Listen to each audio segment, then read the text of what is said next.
सुप्रभात। कक्षा 10 से कविता तो शायद आप देखेंगे कोरोना के चलते सिलेबस कम किया गया है, तो इसमें इसके प्रश्नों के उत्तर न पूछे जाएंगे, पर हमें नीचे से आदेश है कि जो चैप्टर नहीं भी पूछे जाएंगे तब भी उसे एक्सप्लेन करना है। तो वैसे भी आज शायद दिवाली का आखिरी ये लेक्चर है मेरा, और मैं प्रार्थना करूंगा आप भी दुआ करना कि आइंदा इस मोबाइल के जरिए हमें पढ़ना ना पड़े।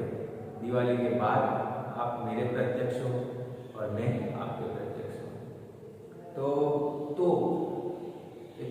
एक्सप्लेन करता हूँ, तो उस समय एक तोप के जरिए एक मैसेज है।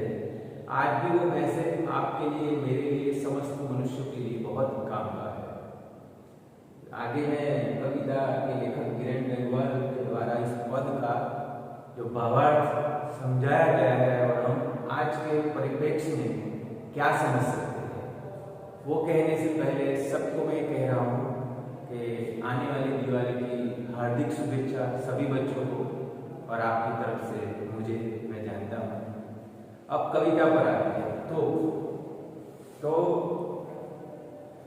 कविता के लेखक है वीरेन गंगवार, जो उत्तराखंड के रहने वाले हैं, जिनका जन्म आपको याद है, ऐसा है कि हमें आज़ादी कब मिली, 15 अगस्त 1947। इनका जन्मदिन है 5 अगस्त 1947 और उनकी मृत्यु 2015 में।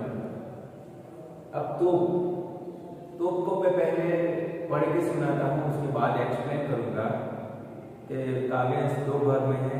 पहला है कि कंपनी बाग के मुहाने पर, ऐसे सरल शब्दों में है जैसे आप कोई गद्य पढ़ रहे हो, उस भाषा में उस हिसाब से पद्य है कि कंपनी बाग के मुहाने पर धरी रखी गई यह 1897 की तोप, इसके होते ही बड़ी संभाल, इसकी होती है बड़ी संभाल, विरासत में मिली कंपनी बाग की तरफ। साल में चमकाई जाती है 2 बार, सुबह शाम कंपनी बाग में आते हैं बहुत सैलानी। उन्हें बताती है तोप कि मैं बड़ी बजर, मैं बड़ी जबर, उड़ा दिए मैंने अच्छे अच्छे सुरमाओं के धज्जे अपने जमाने। दूसरे पद में है कि अब तो बहरहाल, पहला पद था तो अपना गुणगान गा रहे। अब परिस्थिति क्या है वर्तमान में, कि अब तो बहरहाल छोटे लड़कों की घुड़सवारी, अगर यह फारिग हो तो उससे ऊपर बैठकर चिड़िया की अक्सर करती है गपशप। कभी कभी शैतानी में वे इसके भीतर भी घुस जाती है। खासकर गोरैये ये बताते हैं कि दरअसल कितनी भी बड़ी हो तो एक दिन तो होता है उसका मुंह बंद। आखिरी 2 पंक्तियां हमारे जीवन के लिए बहुत महत्वपूर्ण है। कंपनी बाग अंग्रेजों के द्वारा बनाया गया, ईस्ट इंडिया कंपनी बोलते थे ना, इसलिए अंग्रेजों के द्वारा बनाए गए बाग को कहा गया है कंपनी बाग। तो एक तोप के जरिए आप कहीं भी जाओगे, आप जहां भी जाओगे, अगर राजस्थान गए किले में जाओगे तो तोप आपको नजर आएगा, कहीं भी गार्डन में जाओगे तो तोप लगी होगी। ये उस समय के, जैसे मैं जयपुर गया था तो वहाँ भी भारत पाकिस्तान के युद्ध के दौरान तो पाकिस्तानी सेना जो छोड़ के चली गई, टैंक है, प्लेन है, तोप है, वो सारी चीजें संभाल के रखी गई याद की गई। तो ऐसे ही कंपनी बाग में तोप लगाई गई है जो याद दिलाती है कि अंग्रेजों के समय में कैसा अत्याचार किया गया है।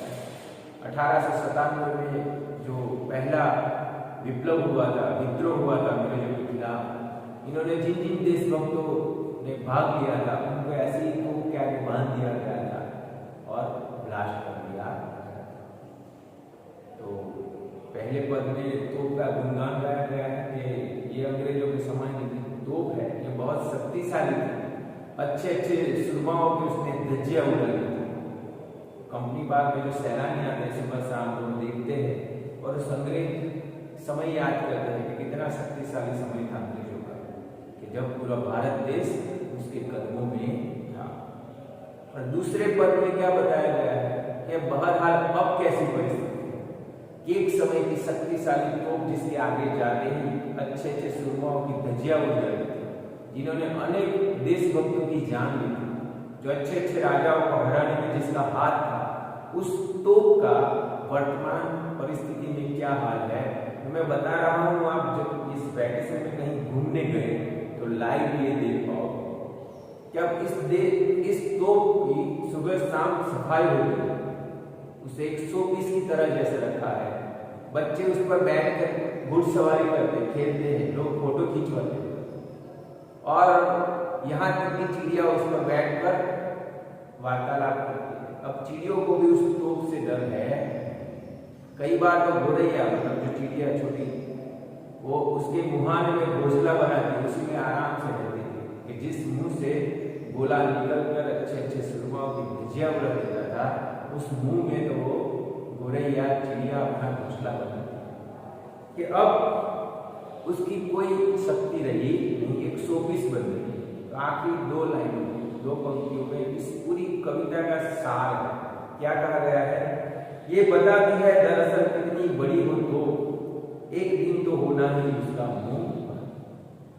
तो याद रखना कि आपके हाथ की शक्ति से, एक हाथ की शक्ति से आप अपने शरीर में जब तक शक्ति है तब तक कई लोगों को झुका सकते हैं। पर कहा गया है ना, एक हाथ की शक्ति से आप कई 100 लोगों को झुका सकते हो, और वही हाथ अगर आप जोड़ लो तो आप लाखों करोड़ों लोगों को झुका सकते हो, उनके दिल में अपनी जगह बना सकते हो। तो जो शारीरिक शक्ति है, जो रूप की शक्ति है, जो बुद्धि की शक्ति है, जो दिमाग की शक्ति है, वो एक समय तक ही रहती है। उसके बाद कौन सी शक्ति आपको लोगों के मन में, दिलों में जगह देती है?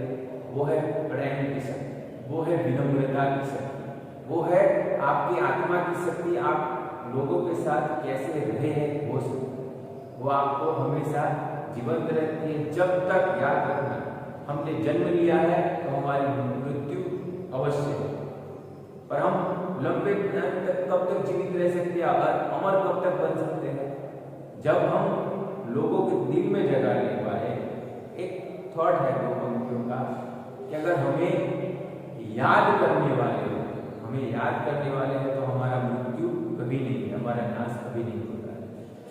तो इस तोप के द्वारा, इस प्रतीक है तोप, उसके द्वारा हमें समझाया गया है कि चाहे हम किसी भी तरह, शारीरिक तौर पर, सुंदरता के तौर पर, बुद्धि के तौर पर, चाहे कितने शक्तिमान हो, तो अपने से निर्बल लोगों को, अपने साथ वाले आसपास लोगों को किसी भी तरह दबाना नहीं चाहिए, उन पर अत्याचार नहीं करना चाहिए।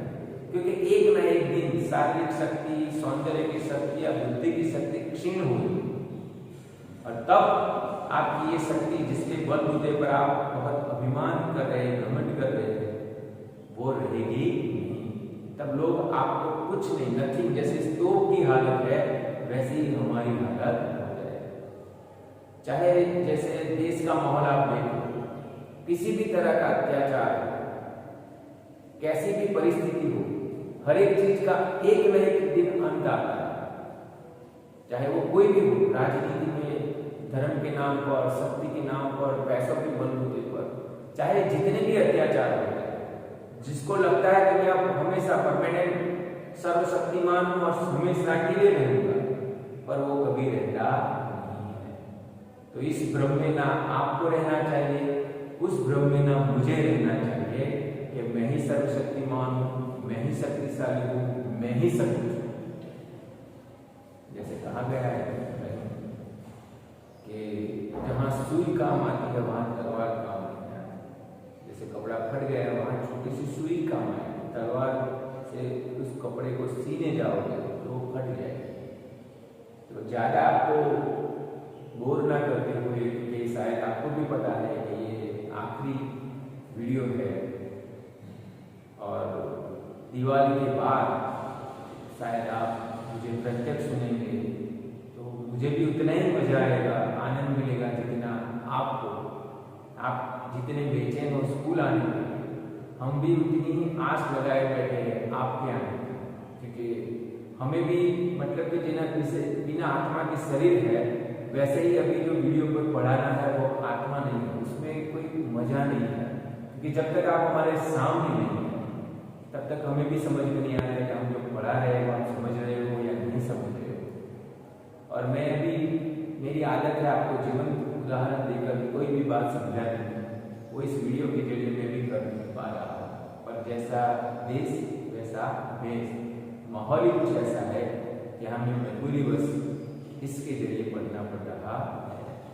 तो ये पाठ के जरिए आपको समझ में आया होगा कि तोप के प्रतीक से लेखक क्या समझाना चाहते थे, मैं आपको क्या कहना चाहता था। ज़्यादा आज के दिन न कहते हुए बस यही तक। धन्यवाद। और फिर से दिवाली की आपको ढेर सारी शुभकामनाएं, नए साल की ढेर सारी शुभकामनाएं। आपके जरिए आपके न बोले भी मैं मान लेता हूँ कि आप भी मुझे ढेर सारी शुभकामनाएं दे रहे हैं। Happy Diwali, happy new year.